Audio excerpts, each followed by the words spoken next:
도파민에 대해서 흥미롭게 보시는 분들이 많은 것 같아서 다른 내용을 준비했습니다. 오늘 내용은 익숙하신 분들이 많을 겁니다. 정확하게 말씀드리자면 누구나 한 번쯤 겪어보신 현상입니다. 다만 그 원인이 도파민 때문이라는 건 모르고 계신 분들이 많을 겁니다. 주변을 보면 괴로움을 잊기 위해서 술이나 담배를 하는 분들이 많습니다.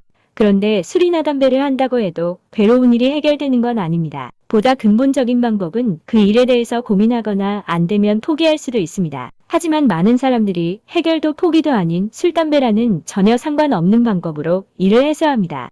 우리는 이성적으로 판단하는 게 아니라 감정의 영향을 받기 때문입니다. 우리가 스트레스를 받거나 화를 낼 때 그리고 긴장을 하면 교감신경이 활성화됩니다. 그리고 이런 교감신경이 활성화된 상태가 지속되면 도파민이 부족하다고 느끼게 되는 경우가 많습니다. 흔한 예시로서 스트레스를 받으면 단 것이 끌리는 경우가 있습니다. 그리고 단 것을 먹으면 그 스트레스가 조금 풀립니다. 비슷한 예시로서 술이 땡기거나 담배가 끌리기도 합니다. 초콜릿이나 매운 게 먹고 싶어지는 경우도 있습니다. 방식은 다양하지만 모두 도파민이 부족할 때 나타나는 현상입니다. 이런 현상의 원인을 나름대로 추정해 본 것이 있기는 하지만 이유가 딱히 중요하지는 않습니다. 우리 모두가 스트레스를 받으면 도파민이 분비되는 활동을 하고 싶어진다는 걸 경험으로 알고 있습니다. 이렇게 스트레스, 화, 긴장이 도파민의 부족을 느끼게 하는데 만약 이게 가끔이 아니라 주기적으로 반복된다면 주기적으로 도파민이 부족한 상태가 되는 겁니다.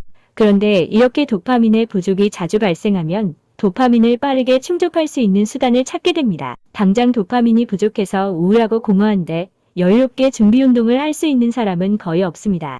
그런데 여러분이 회사를 다니든 공부를 하든 이런 스트레스가 항상 발생합니다. 예시를 들어드리지 않아도 잘 알고 계실 겁니다.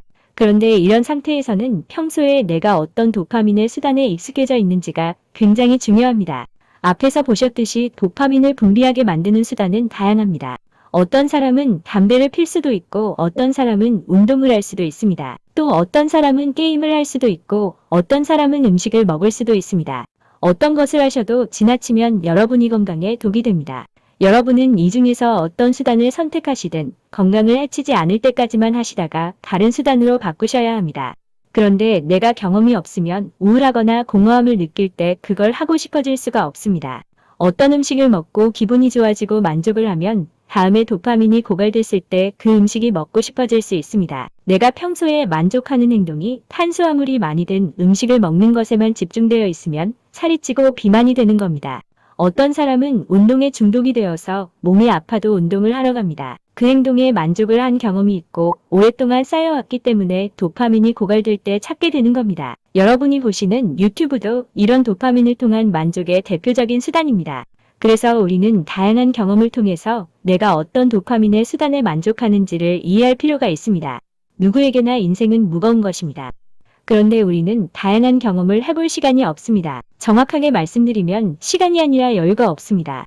문제는 내가 뭘 좋아하는지 모르는 사람은 스트레스를 받아도 내가 해오던 방법 외에는 그걸 어떻게 풀 수가 없다는 점입니다. 스트레스를 받고 나서 다양한 경험을 시작해도 늦었는데 그래도 우리는 지고 있던 짐을 계속 메고 있어야 합니다. 판단력이 흐려질 때까지 이렇게 일을 하다 보면 일을 그만두면 되는데 삶을 끊어버리는 안타까운 선택을 하게 됩니다. 그런 분들이 이상해진 게 아닙니다. 그렇게 살아왔다면 누구나 그런 선택을 하게 됩니다. 내가 긴장을 하든 말든 세상은 차이가 없습니다. 당장 원어민 앞에서 말을 하는데 시험 점수는 의미가 없습니다. 저도 시간이 없어서 급하게 만든 영상이 더 조회수가 잘 나오기도 합니다. 일이나 학문이라는 것은 내가 긴장한다고 답이 보이는 게 아닙니다. 오히려 긴장을 없애야 더 넓게 볼 수 있습니다. 물론 적당한 긴장은 일과 공부에 도움이 됩니다. 하지만 적당히 긴장했을 때는 술을 찾지는 않습니다. 단 것이 끌리지도 않아요. 온전히 내 눈 앞에 있는 대해상에만 집중하게 됩니다. 적이 앞이면 고기 앞으로 가라는 말이 있습니다. 여자친구가 화를 내면 떡볶이를 먹으라는 말도 있고요. 담배를 피던 친구는 긴장이 풀어지는 느낌 때문에 담배를 핀다고 했습니다. 예술을 하시는 어떤 분들은 술에 의존하여 작품을 만들기도 합니다. 사실 여러분이 어떤 방식으로 만족을 하시든 저에게 피해를 주지 않으면 저는 관여할 명분이 없습니다. 관심도 없고요. 하지만 여러분이 다양한 수단으로 만족을 얻으시고 건강해지시면 우리 사회를 이루는 구성원의 평균적인 건강이 올라갑니다. 그렇게 개인의 건강이 나아지면 더 많이, 더 오래 가치 있는 일을 할 수 있습니다. 그렇게 해서 택배기사가 더 건강해지면 저는 아무런 망가짐 없는 택배를 더 빨리 받아보는 거고, 외과의사가 건강해지면 처음 여행 간 지역에서 교통사고를 당해서 주변에 아무 병원이나 실려가도 안심하고 제 몸을 맡길 수 있게 될 겁니다. 제가 나무를 직접 손질하지 않아도 원목으로 된 가구를 저렴하게 구입할 수 있는 거고요. 그 분야의 전문가가 많아지는 거니까요. 제가 좀 더 윤택한 삶을 살기 위해서 여러분은 반드시 건강하셔야 합니다. 정책적인 대비가 미흡했기 때문에 인구 감소가 급격하게 일어날 텐데, 그렇게 돼도 실업자들이 전문가가 될 때까지 사회는 기다려주지 않을 겁니다. 여기에 관심이 있는 정치인도 얼마 없고요. 인구가 줄어들어서 사회적으로 문제가 발생해도 지금처럼 기존의 일을 잘하는 사람들에게 일이 더 몰리게 될 겁니다. 경제적인 손해가 발생하고 나서야 외양간을 고칠 텐데, 그 거친 물살 속에서도 여러분은 살아남으셔야 합니다. 그래야 제가 잘 살 수 있으니까요. 항상 고맙습니다. 살펴가세요.